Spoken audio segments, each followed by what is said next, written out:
What is up, guys? Welcome back to another video. Today I'm just going to be talking about best ways to stay warm in winter when riding your bikes. I know it sounds pretty simple, but trust me, it's a little more than just a winter coat. And yeah, let's get into it. Alright, the first thing you need to start with is your ears and your hands, because those are the things that you're going to find are going to be hurting the most because of it being cold. And you don't want to go with regular winter gloves simply because when they're on the bar, they just move around a lot, and like sometimes the gloves come off. You don't have like as good of a grip on everything, and that can kind of be annoying. Yeah, it keeps your hands warm, except it's kind of dangerous because you can end up slipping the grips a lot. The gloves will fall off, things will catch, and that won't really be good. So what I do is I have these Fuse gloves. This is a Fuse Bike Co. They make pads. They're the ones who make my pads, which I put under my pants. And these are super nice because they're a slim fit. Like, look, that's my hand there. Then when I put it on, it's identically the same. It isn't super bulky.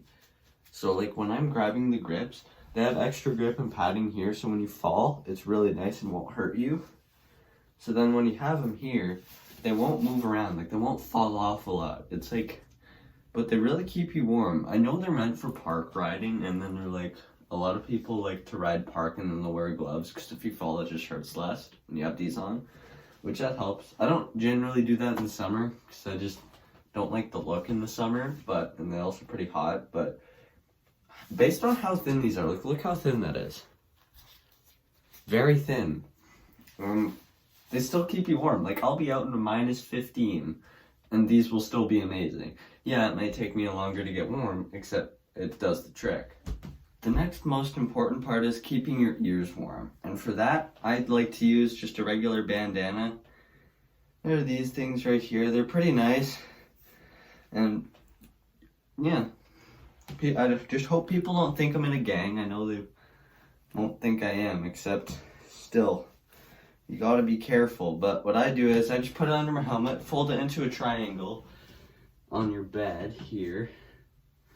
And once you have it into a triangle, what you can do is you can just put it on your head like this. And for me, I have to put it below my hair for it to work right. The first few days, it didn't really work for me, and then I tied it tighter, and then it worked really well.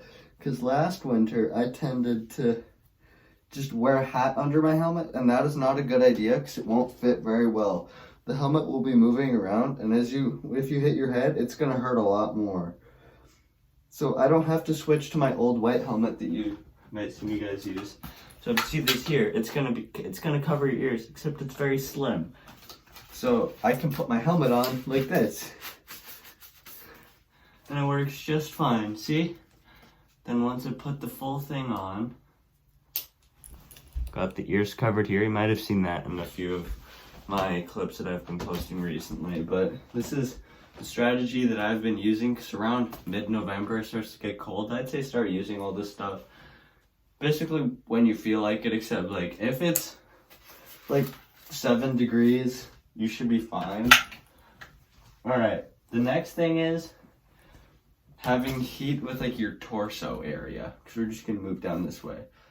And like the torso, the chest, every part here, your arms. So I used to think, oh, just put on a winter jacket and you'll be fine, until I realized that it wouldn't really work well because it's really bulky.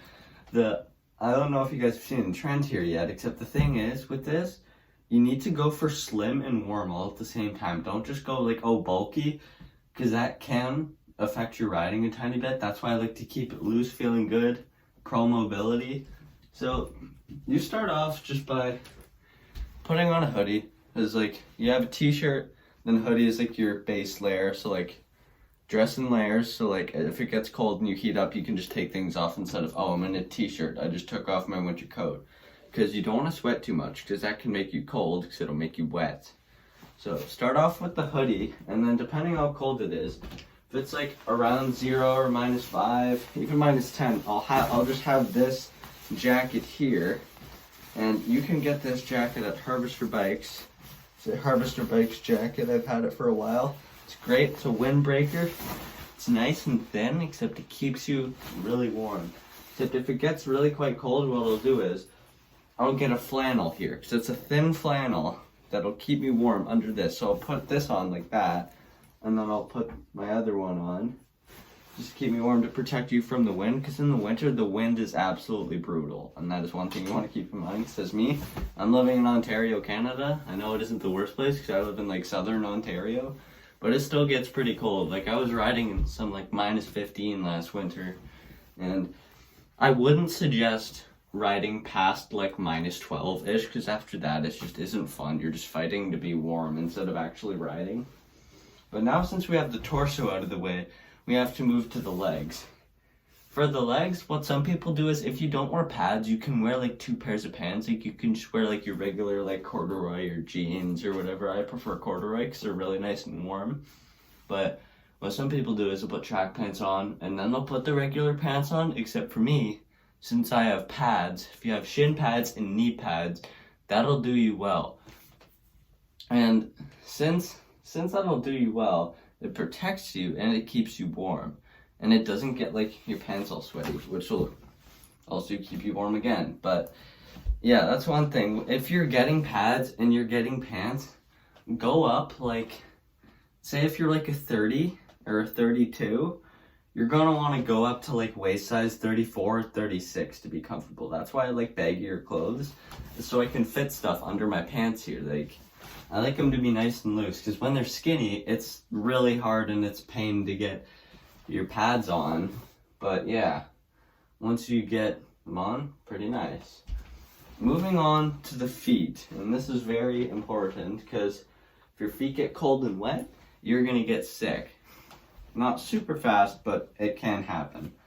And with these, I'll just put on 2 pairs of socks. For me, my preferred socks are these Vans socks, because when you put them on, they cover like not just here, they cover up here.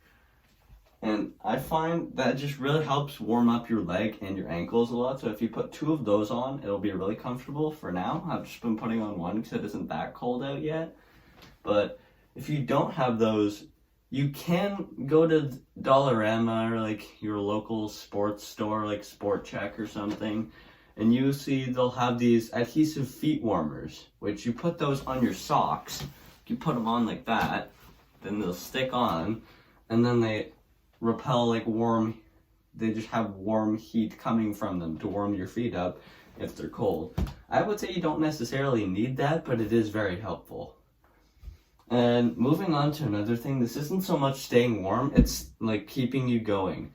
One thing I see time and time again is people won't bring food or water to their sessions, and that's one thing I find helps me so much, especially in the summer and in the winter. For me, I argue that drinking water in the winter is more important than drinking it in the summer, because I've had some close calls where I haven't drank enough water and I pass out because I'm dehydrated.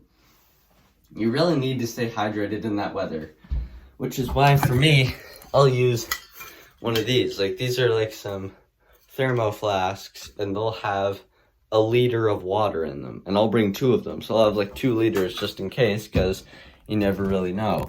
And also, I'd suggest bring a snack with you. Bring like some bread, a peanut butter and jam sandwich, because that has some protein, sugar, and carbohydrates. That's very important to kind of keep you going for everything, and that's what I usually do when I'm out riding, is I'll have like some sort of carbs, or depends, maybe if I'm with my friends, we'll go out and get something at like a store, but that's very rare. So usually just make something at home. Do you think that will sustain energy? Maybe even bring a smoothie in the bag. And if it's summer and you need some electrolytes, bring some orange juice. That'll help. So once you get all that out of the way, you are set for winter and some harsh weather. So you don't have to quit and go indoors. Because for me, I mean, I love indoor skate parks, except they are quite far from me. And I can't go to them all the time. Like I'll probably go to an indoor skate park maybe like twice a month type thing. So the rest is spent in a high school parking lot. For me, the skate park is snowed out, and it would take days to shovel it out. And at that point, it would just snow again, and it would be annoying. So yeah, for me, just ride street, because those like they'll be taken care of. A lot of the snow will be plowed away and things will be salted. And also a big game changer, high school parking lots. Like any school parking lot you can find is really helpful, I find, because they'll have a lot of curb, like mani pad things that are fun, and they'll have maybe some poles, maybe some ledges there, depending at the school you're at. I just have curbs, but it's nice because it's a dry place to go when it's winter, and you don't want your feet wet in winter, because like if your shoes are wet, first of all, your feet are going to get cold, and then you're going to slip the pedals. So that isn't very helpful. One thing I forgot to tell you guys is it's extremely important. When it's cold outside and you ride, the salt can eat away at your parts. So you want to make sure you wipe the salt and dirt off along with the water just in case, because you don't want things to rust and get weaker on you. Another thing that my buddy Johnny Cabardo told me was if you bring your bike inside then outside then inside then outside in the winter, because like say if you live in an apartment, you don't have a shed or a garage, which would be preferable to put your bike in so the temperature change isn't too much, because the more the temperature change, the more the metal will expand and then contract, therefore it gets weaker, so your bike parts will not last as long. So just keep that in mind when you're out riding in the winter. A little tip for when the bottom of your shoes are wet in the cold, I would suggest you go to a curb and a dry one and then scrape your shoes off from the bottom, because that'll help get some of the water off. Or just ride along and then just sit down and place your feet down and drag them on the ground. It might wear your shoe down the tiniest bit, but you should be fine. Another thing with riding in the winter, you really want to watch the weather like a hawk, because I've had quite a few times where it's just a surprise where it'll hit you. It's like, whoa, it's snowing right now, flash freeze, I'm heading down a hill, and everything turns to ice. That isn't a very good time, so you want to make sure you have like data or something, or just check the weather before you go out. And you want to have some form of communication with like your loved ones, your parents or something, because just in case you get stranded, you can get out of that situation instead of riding home in the freezing cold and ice absolutely everywhere. I hope this helped you guys with your winter riding troubles, because I know a lot of people, once it gets down to like 5 or maybe 0 degrees, they stop riding because it's too cold. And the reality is, you don't really even need to do that. If you have the right equipment and you have the right clothing for it, you should be fine. Like I can ride up to -10 comfortably. At first, it is very annoying because you're like, oh man, it's cold. I want to move. I want to go somewhere warm. Except then after 15 minutes, after you warm up, you're going to be feeling great and you're going to be glad you made it out there. So I hope you guys found this video helpful and have yourselves an amazing day.